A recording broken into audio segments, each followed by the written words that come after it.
morning. We begin with Kenya's bold newspaper, The Standard, and we have a beautiful outline of what some of you perhaps were able to experience yesterday, that hybrid solar eclipse. There's a few pictures of that at the top of The Standard newspaper today. It's a once-in-a-lifetime spectacle. And some Kenyans yesterday got a chance to witness that rare hybrid solar eclipse. During the phenomenon, which lasted an average of 15 seconds, the moon gradually blocked out the sun's light, plunging some areas of the country into complete darkness. People had to use special glasses while watching the event to protect their eyes. But it was also very interesting to note, but of course, some people just looked with their naked eyes. Some were using their sunglasses, which of course do not offer that protection. But you can get more details of that spectacle and how it was experienced around the country by various people on page 6 of The Standard today. But the headline there, fireworks in the house. It is definitely going to be a very interesting week, this one, in Parliament especially. There are several debates that will be going on, and heated debates on controversial bills and motions are expected in Parliament this week. Featuring Charity Ngilu, David Kimayo, NCPB, and another bill to gag the media. So you thought last week's bill by Parliament was one out to gag the media. Well, there's another one that's set to be tabled tomorrow. So on Ngilu, it's really a debate on appointments, and Parliament opens debate on a motion for the adoption of the report by joint committees on the recent irregular appointments in the Ministry of Lands tabled last Thursday. There have been also those calling for her removal from office, and she has recently said that she feels betrayed that some of these push and calls are coming from Jubilee members coalition in which she's a member. Also another debate that will be in Parliament, Kimayo, debate on the Police Act, and House will debate amendments to the National Police Service Commission Act that the opposition, that is the Coalition for Reforms and Democracy, claims is designed to install a powerful police chief. This is the conversation that is now coming back to the fore.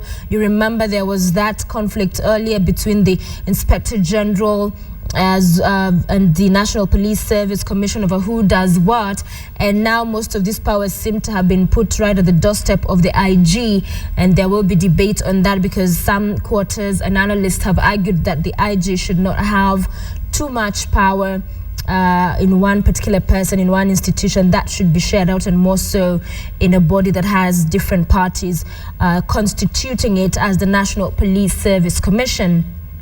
And then there's the Waluka debate on the NCPB Maize saga, and MPs are set to conclude debate on the recommendations that may see one of their own, Sirisia Member of Parliament John Waluke, blacklisted from doing business with government. So one of those debates to watch out and look out for this week. And then there's the media one, another blow to freedom. MP set to give a government-controlled media council power to ban errant media houses from operating in Kenya in amendments to the Media Council Bill. So this is the second bill touching on the media that will see tabled and debated Tuesday. So a very busy week for Parliament this one will be, and we'll be following and watching closely to bring you up to date with the developments there. And also, calls for unity dominate Uhuru trip to Western. As the story, you'll find the details on page 6. He made his first ever visit to Western Kenya yesterday since his election. And of course, there's been calls for him to unite the country. And this is one of the things he's been doing, just going around and pleading with politicians to put and set party politics aside for the sake of development and rally around and really unite around development. Get details of that in those page 6. And then across page 2 to 3 today of The Standard, it's all about counties. We're in that devolved system of governance now, and the story here is that investors and the public as well to pay more as counties are raising taxes and service charges. So we've been seeing a lot of this happening. Everybody is out to make sure they can, just raise those taxes, get and raise the income to facilitate functions at the county level. So the county officials come up with tax proposals that will see residents paid dearly for services and also for offences like that story on page 3. If you drive a jalopy, keep off Machakos County or else. You know, and a jalopy, one of those cars that emits a cloud of black smoke, you're better advised not to venture into Machakos County. And by the way, in case you missed that interview yesterday evening with the Machakos County governor, today they are launching the Machakos city.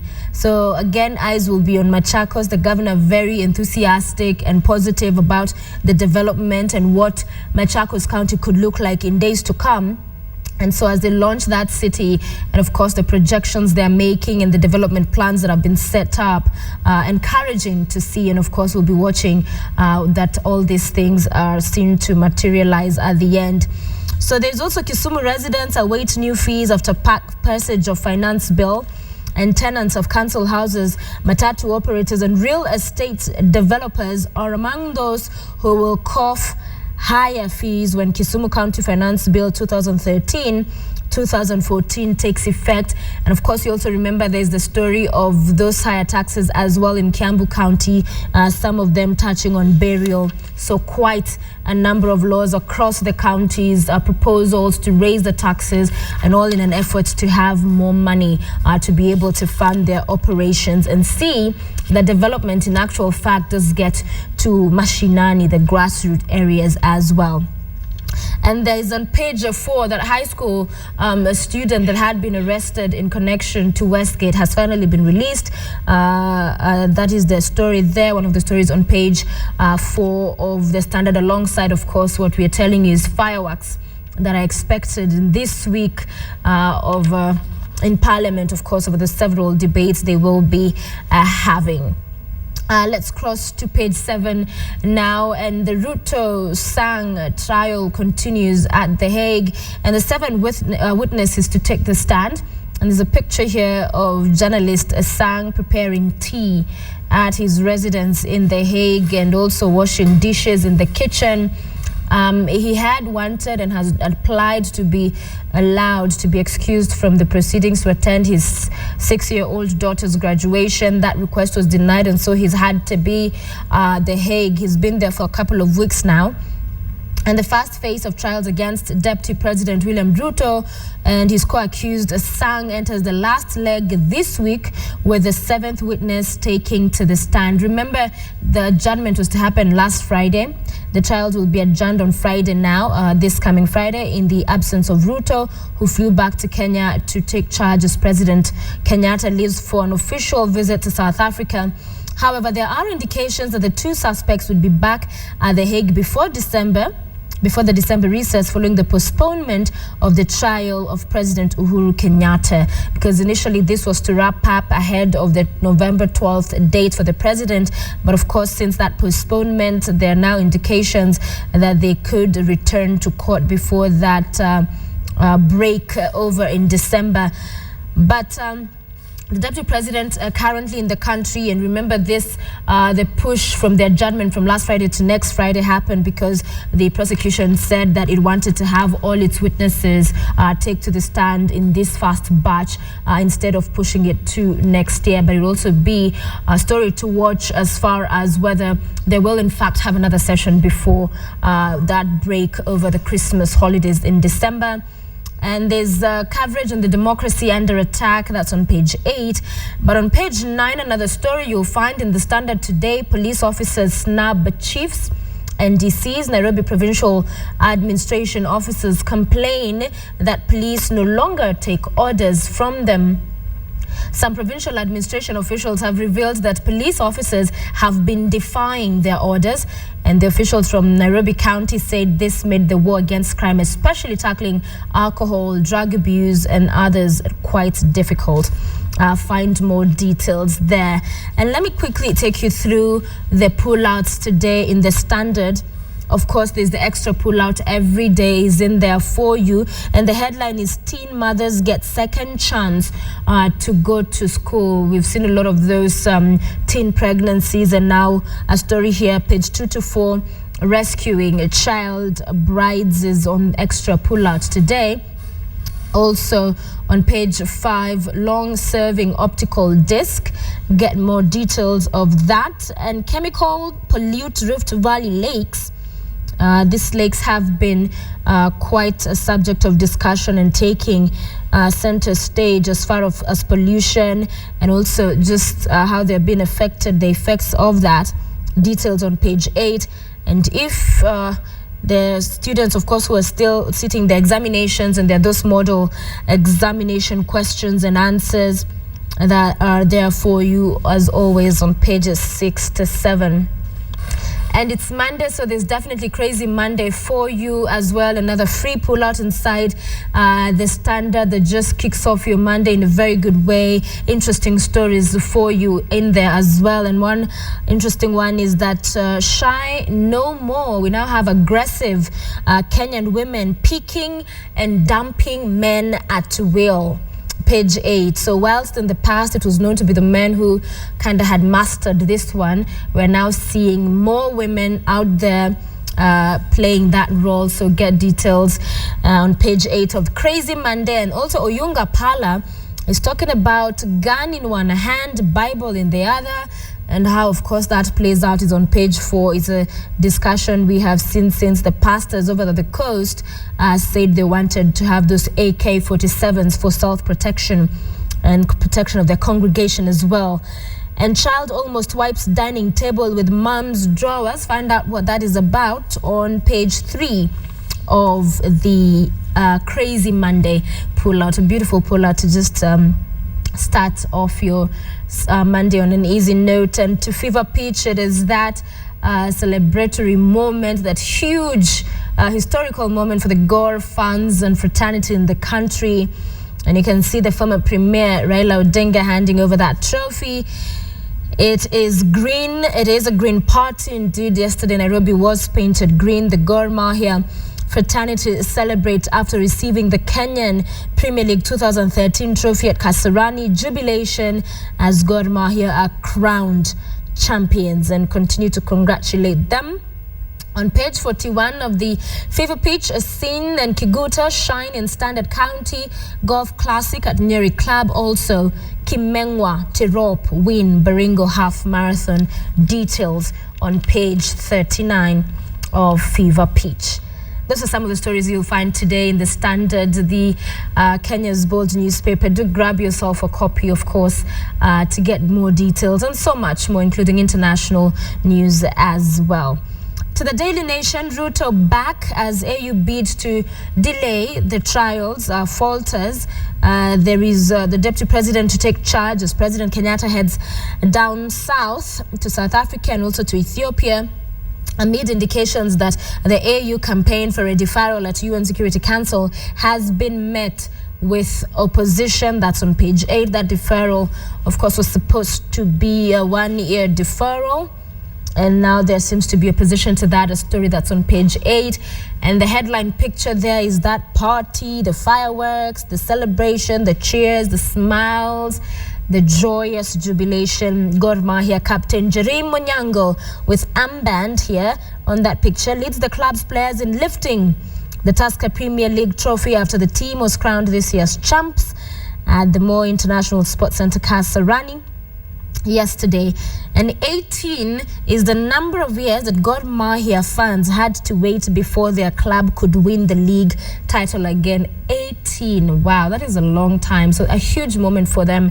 And I think this is very encouraging for the Arsenal fans. I don't know how many years. I think it's been about 10 years. So they have 8 more years to go, and you know, it could come soon, perhaps.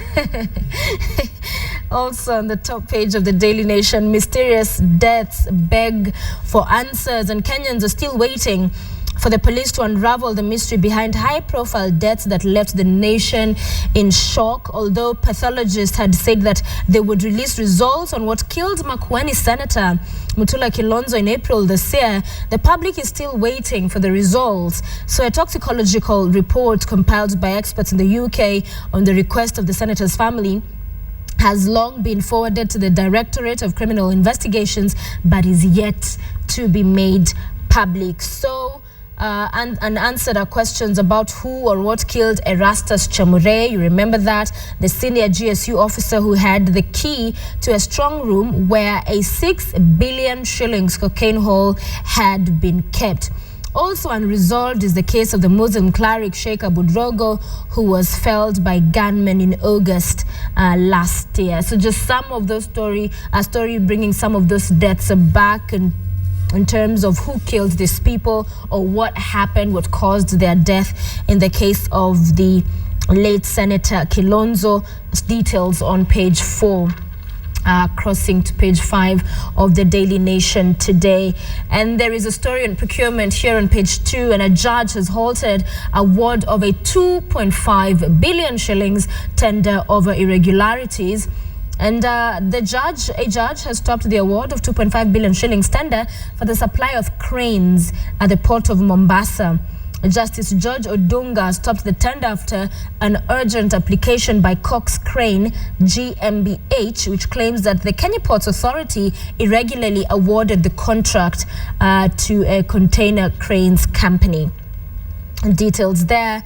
Also, football pitch wedding cake for the love of God is an interesting piece on page 3 of the Daily Nation today.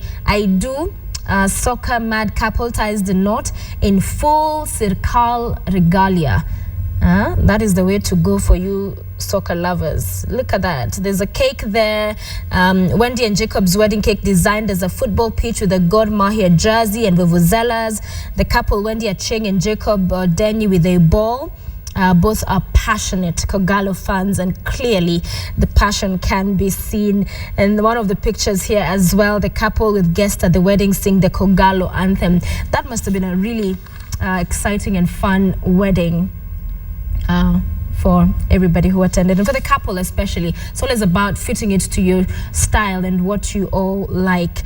And of course, those questions I've just raised on the top page, raised on the Daily Nation today. Mutula Rogo families wait for answers, page 4 to 5, as police probe slows down. Another story you'll find there that still answers are yet to be found or to be known as far as the inquest into the death of the student Mercy Keino. You remember that one as well. And there's also the Tuju love rival, the killing also unresolved that happened at some point this year.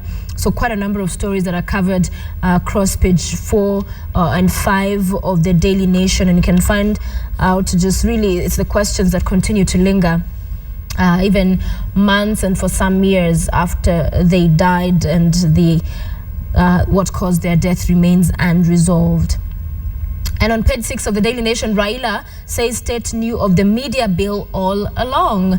That's on the press freedom coverage. And a court has challenged the Jubilee government to be honest about the oppressive media bill that's awaiting the presidential assent. Of course, was approved by Parliament last week, Thursday.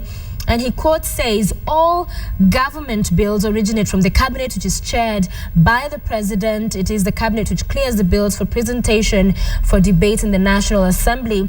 It is therefore dishonest for the AG to claim that the government did not know what was being taken for debate. And also he says that those who are asking President Kenyatta not to sign the bill into law equally missed the point. The fact is that the president cleared this bill in the form in which it was passed. We can only ask him to have a change of heart and refuse to sign it because it is bad for the country and goes against the Constitution. Right. So you can get more details of that as well on that page of the Daily Nation. To the back page, as Kenyans witness eclipse. It was a beautiful moment. I personally did not get to witness that, but of course, for those who did, it was really a wonderful moment, a once-in-a-lifetime event and spectacle. And so tourists thronged Turkana for the best view. They had the best view over at Turkana of nature's wonder, and thousands of tourists and local residents got a glimpse of a rare solar eclipse in Turkana yesterday. According to the BBC, the eclipse was first visible in the southern United States before sweeping east across the Atlantic Ocean and the African continent. The U.S. space agency NASA said the greatest total eclipse occurred over the Atlantic Ocean. However, one of the best views from the land was possible in northern Kenya, where tour companies had ferried tourists to view a total blackout. Astronomers said Nakiria in Turkana was the best viewpoint. And Turkana really amazing. They get to have this beautiful phenomenon being seen, the best from that region, and all these amazing things happening over at Turkana. Really, the future portends great things. But that, a great spectacle. And another eclipse expected in 2023. To the Star now, and Uhuru Ruto in final bid to defer ICC cases. That is what the Star is reporting on page 6. That bid and that push continues. As we said, this is one of those stories that will continue to play out and to unfold in really coming years and months. Okay, not years maybe, but months. And because by virtue of the people that are facing this, are being accused of these crimes against humanity, the president and the deputy president. So President Uhuru Kenyatta is pinning his hopes on the upcoming ICC Assembly of State Parties after the UN Security Council refused to defer his case and that of Ruto. Uhuru hopes the Assembly of State Parties will amend the Rome Statute to make it easier for trials to be held away from The Hague.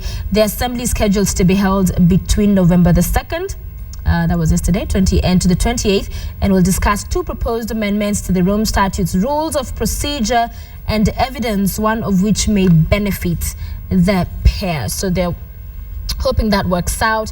Also, a story here, there's the picture that Gor Mahia's Day of Glory after 18 years. A huge celebration, happy Gor fans around the country, and of course their supporters as well around the world. And Ahmed Nasir's certificate was, quote, forged. A parliamentary report has provided fresh evidence for allegations that Ahmed Nasir Abdullahi's pupillage certificate may have been forged. The Parliamentary Justice and Legal Committee has been investigating the confrontation between JSC and former Registrar of the Judiciary, who was recently dismissed by JSC over allegations of dubious financial transactions. Details on page 6, and also a story that you'll find details on page 6 that we shall not gag the media, says Ruto, as that conversation continues. On page 2 of the Star today, no bias against gay people. The gays, says Salvation Army, and homosexuality and gayism is a major challenge for the church, a Salvation Army leader has said. Speaking at a Thanksgiving service by the Salvation Army at the Kenyatta International Convention Center yesterday, General Andre Cox said the church should not discriminate against those facing such social challenges. Cox said church leaders should not be judgmental, as all have sinned and fallen short of the glory of God. Also on page 2, Mudavadi joins Uhuru in Mumia's Anglican Thanksgiving service. Details there, as leaders want Halwale out of UDF. On page 3 of the Star this Monday, journalists, MPs refused to oppose media gag. So the hardest questions have now been raised by Kenyans over how former journalists, who are now members of parliament, failed to defend the media freedom as the House passed the media bill last Thursday. In the 11th Parliament, there are 7 MPs who have practiced journalism before joining politics. They have worked in the media industry as either reporters, regulators, or owners, but they did not raise the alarm over the bill. The politicians who were previously in the industry include former NTV Kiswahili newscaster Mustafa Idi, who won the Kilifi South seat on an ODM ticket. Lugari MP Ayub Savula, apart from being a former Standard reporter, is associated with the Sunday Express newspaper. Muranga Women's Rep Sabina Chege previously worked as a radio presenter at Kameme, and of course others. And the question has been why they did not raise that voice of dissent when this bill was being debated, seeing as they had worked in the industry before. We'll wait to see. On page 4 of the Star, Kidero orders probe on 235 million shillings. Impressed, the Nairobi, government has unearthed a scheme where employees have not surrendered 235 million shillings. In a terse but confidential memo seen by the Star, County Secretary Lillian Degwa has directed all heads of department to liaise with all the staff who have, quote, and retired impressed, and draft and establish how the money will be recovered to put the county's finance records in order. Details there, and of course other stories inside the Star. To the back page of the Star Sport is Gor fall to KCB as a celebration. There was that happening as well. Nothing could dampen the mood of the Gor fans at Kasarani or indeed anywhere in the country yesterday, not even the chastening 2-0 defeat. The new champions suffered at the hands of KCB yesterday. Not even the early evening showers nor the dusk that had descended on the venue. This was a day of celebration. So, yeah, celebrating, but at the end of the day, somebody made a joke I saw yesterday on Twitter that the 2 goals that the Gor conceded yesterday was because they were watching the eclipse. And so they, yeah. And football news also still, Karuturi relegated after loss to Mathare. And Everton and Spurs settled for a share of the spoils. Finally, let's have a look at what the People newspaper is reporting this Monday. And the headline, State moves to cut NGOs foreign cash. That's the headline in the People today. And it's the Miscellaneous Amendment Bill 2013 published on October 30th, which comes hot on the heels of a backlash over the controversial media bill, seeks to cap the amount of foreign funds NGOs can get to 15% of their budget. Also inside the People, robbers make city travel a nightmare. So there's been a crime wave. Pickpockets and robbers leave passengers at the end of their wheat as carjackings happen in broad daylight. So beware of that. Be safe whenever you're driving or even in a matatu. Pickpockets are pretty much on the loose. Page 46, 38 billion shillings pledged to developing countries. Delegates at South Sudan Expo explore solutions to economic growth challenges as private firms sign pacts. And under siege, on page 5, you will find the stories where MPs to debate report on appointments which has far-reaching recommendations on Gilu. And that picture there is Uhuru vows to revive ailing sugar industry yesterday during his first visit to Western Kenya since his election. Ruto also allays fears on media bill. They both, also the president had in fact said that at the end of the day when the bill is presented to him, they will be looking at whether in fact it meets the constitutional threshold to ensure it does not in any way contravene the constitution. But we know that the constitution, the Commission on the Constitution Implementation has since said that bill is in contravention of the law or the constitution. It is now 7:04 a.m. That's what the dailies, the local dailies are reporting today. Of course, so much more in those papers. Grab yourself a copy of the Standard. You'll get lots more. I want to take you through your traffic right now at 7:04.